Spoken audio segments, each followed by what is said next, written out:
Okay. That's the majority of light and optics that you'll have to know for the MCAT.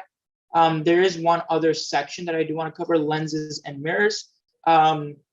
This is the hardest, I think this is the most complicated and hardest section, even though it's not like too much hard, there's just a lot to it.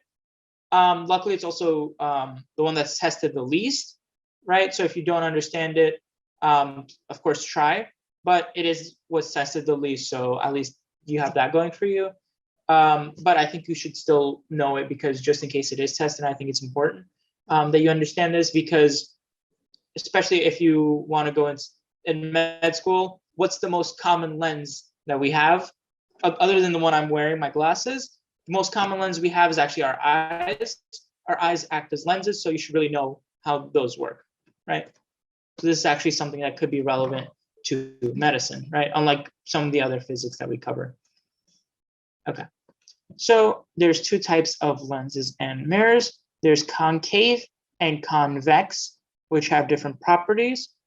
I'll be talking about mirrors first, because I think that's a little bit easier, and lenses afterwards. There's a lot of similarities, but there's also some differences between them. So keep in mind, first I'm talking about mirrors, not lenses. For mirrors, concave is converging and convex is diverging. Remember those two words, converging and diverging, and how they relate to mirrors. So concave is converging, convex is diverging for mirrors, because for lenses, it's going to be the opposite. But for mirrors, at least, this is how it is. This is what a convex mirror looks like. It's round, right? And a concave is rounded in, right? And concave, imagine it's concave in, so it's like looking in a cave, right? It's hollow. Whereas convex is the opposite, it's rounded towards you, right? It's like circular. Okay, and you can actually see what I mean with the converging, diverging. Look, it hits like this and then bounces off, so it diverges, goes from like this to out, so diverges, whereas concave hits it and then goes towards each other, or converges, for mirrors at least. First, there's some variables that I want you to know. These are a little bit, there's a little bit much to here, but just try and follow. First variable is F, the focal length, right? I could explain exactly what the focal length is in detail, but most of the time, they'll just give you a number for the focal length, and they'll tell you what the focal length is, or they'll ask you to find the focal length. You don't have to really like know specifically what it is for, and for the purpose of the MCAT, they'll just give it to you, right? Or they'll point it out on a drawing, right? Somebody put it in the chat that, yeah, that's about what it is, but I don't want to get too deep into that because it's not necessary. O, which is important, is the distance from the mirror to the object. So O, object, right? It's the distance from wherever you're standing to the mirror, right? I is image, the distance from the mirror to the image, right? Those are very self-explanatory, okay? And by the way, object and image are not always in the same spot. Most of the time they won't be. And this is a very good equation to add these three variables to each other, right? 1 over O plus 1 over I equals 1 over F, right? And this is the first step to almost any lens and mirror problem, right? The first step to almost any lens and mirror problem is going to be finding either F, I, or O using this equation and the two variables that they give you, okay? They may give you O and I, and you have to find F. They may give you I and F, and you find O, whatever it is. This is the first step to almost any lens and mirror problem. An easy thing to remember is that if F is greater than 0, the mirror is converging. If F is less than 0, it is diverging. And when I say it's an easy thing to remember, I remember that you should. I want you to know that you should remember it if you, just because it'll be easier to figure out a lot of things doing this, right? And I specifically use the words converging and diverging rather than concave and convex, because this rule actually applies. This rule is always true for both lenses and mirrors. If you remember, I said concave and convex are different for lenses and mirrors, but this rule is the same for both, right? So if f is greater than 0, if f is positive, the focal length is positive, it's always converging. Lens or mirror, it's always converging. If f is negative, it's always diverging. Lens or mirror, it's always diverging. Okay, so that's how I want you to remember it. So real versus virtual image. There are real images and there are virtual images. For a mirror, if the eye, which is the distance from the image, from the distance between the image and the mirror, is positive, it's a real image. If I is negative, it's a virtual image. And I'll cover in a bit what positive and negative I mean, right, where it is. But if you want to think of it like in real life, I would say a real image versus a virtual image. A real image, and this isn't like the physics accurate way to describe it, it's just a way I remember it. The real image is where you expect the image to be. So, for example, if you're looking in a mirror, right? Pretend this phone is a mirror. This phone is a mirror, right? If you're standing here in front of the mirror, you expect that the image will go here and then it'll bounce back and it'll be like reflecting back on you, right? When it goes into a mirror, you expect it to go like this and then bounce off and to be on the same side as the object. So you expect that the image and the object are on the same side as each other when you're looking at a mirror, right? And if that's the case, then it's a real image. However, this is not always the case, right? Sometimes the object is here, it goes into the mirror, and actually the image actually shows up here behind the mirror, right? You still see it, but in your vision, it's actually behind the mirror, right? If that's the case, it's a virtual image, right? And remember, this is for mirrors. For lenses, it's opposite again. But for mirrors, that's the case. If it's on the same side as you, it's a real image. If it's on the opposite side, it's virtual. Next, we want to talk about magnification. Magnification is another important quantity. And this is the other, I would say the only real other equation that you would have for lenses and mirrors is magnification. M is equal to negative I over O. So I, again, is the distance from the image to the mirror. O is the distance from the object to the mirror. O is always positive, by the way. 99% of the time, O will be a positive number. Whereas I mentioned I could be a negative number or a positive number, right? And the equation is M equals negative I over O. Don't forget this negative right here, right? So if I is negative, then it flips and M is actually positive. If I is positive, this flips it, becomes negative, M is negative because O is always positive. Again, if M, okay, now I want to talk about M. If M is a negative number, then the image is upside down. If M is a positive number, the image is right side up. So this is also an important note. M can actually tell you a lot. First, M, as you may think from magnification, it tells you if the image is enlarged or reduced compared to the object, but it also tells you if the object is right side up, if the image is right side up or upside down. If M is negative, then the image is upside down. If M is positive, the image is right side up, okay?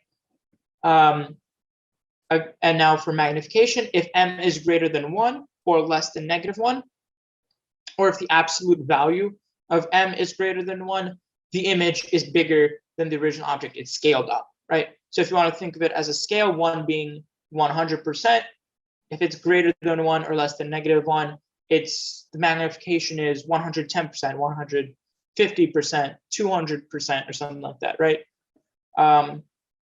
However, if M is a decimal smaller than 1 or smaller than or bigger than negative 1, or like, yeah, the absolute value is less than 1, the image is smaller than the real object, the original object. So it got reduced, right? And that's if you had like a zoom and you like, or if you had a magnifier and you just went like 75%, which is 0.75, or 50%, or 25%, and made it smaller. If you want to think of it like that. Next, I want to talk about lenses. So lenses have the exact same formulas as mirrors. So M equals negative I over O. And this main equation, they're the same.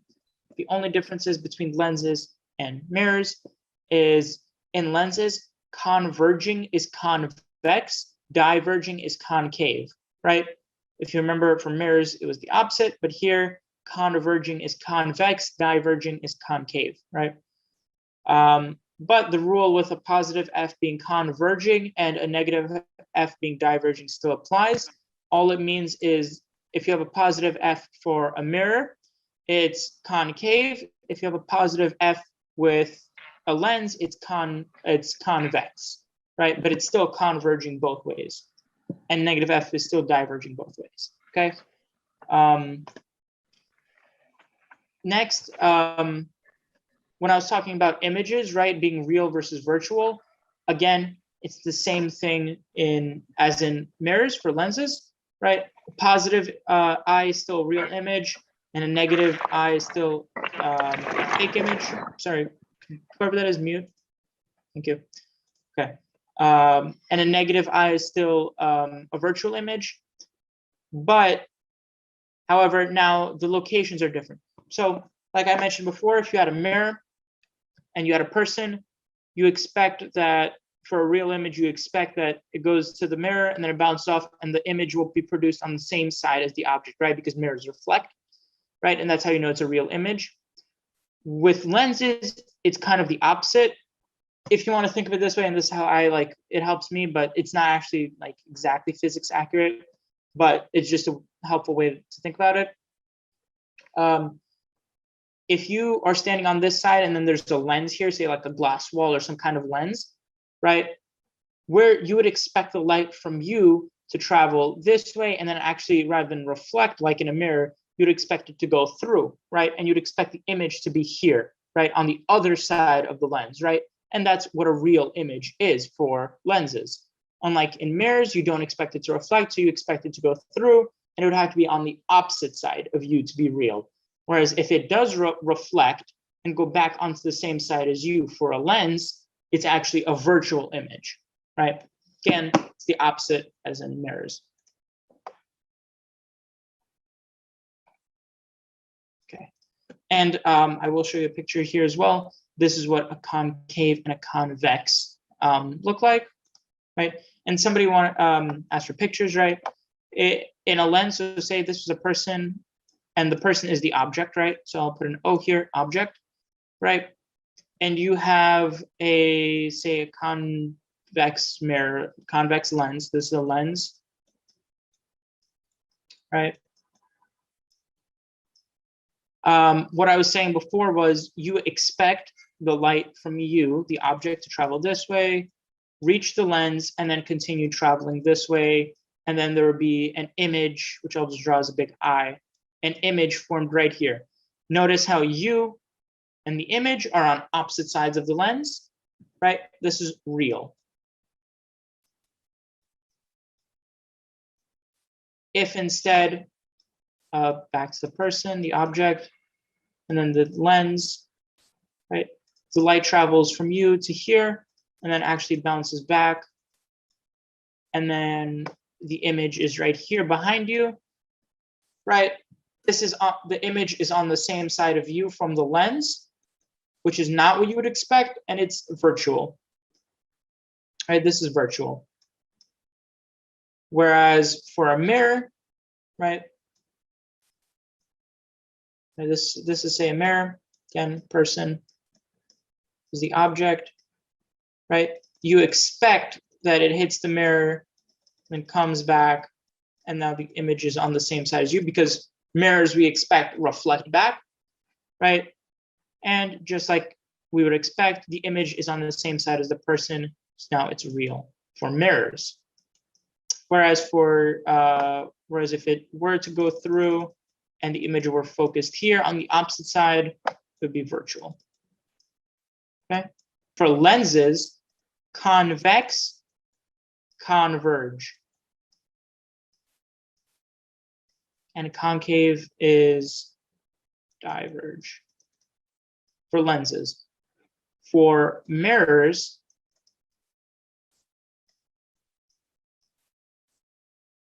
convex, diverge, concave, converge, right?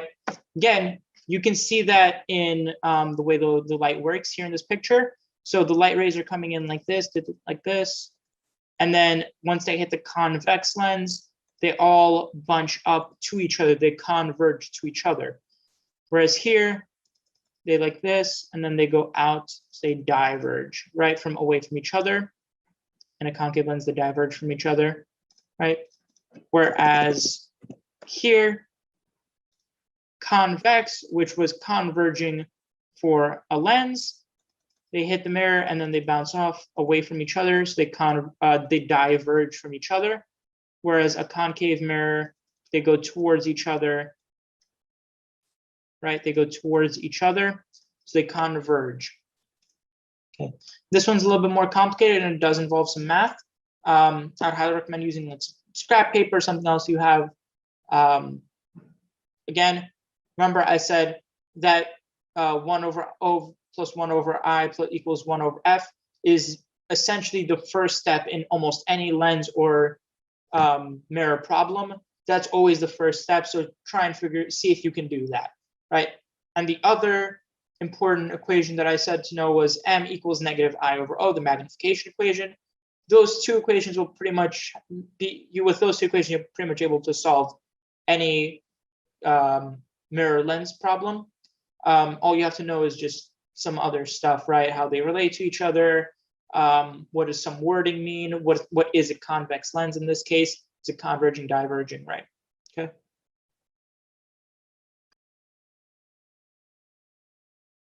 Okay, I'm gonna end the polling. So the answers were pretty split. The most popular answer is actually that you don't know, right? So this says that people really were a little bit confused, and that's fine. And I'm happy to go over it, right, in depth, right? This is a little bit of a complicated question. I said this topic was a little bit hard as well, right? So first thing you want to do, write down what you know. So an object is at a distance of 3 focal lengths from the center. So that means O, which is the object distance, is equal to 3F, right? Well, you know that F is equal to F, and you know that O is equal to 3F. Now you have 2 of the 3 variables that I said were for the main equation, 1 over I plus 1 over O equals 1 over F, right?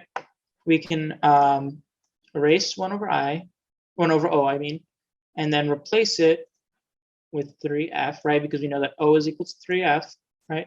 The reason we know that is because it said object O is a distance of 3 focal lengths, right?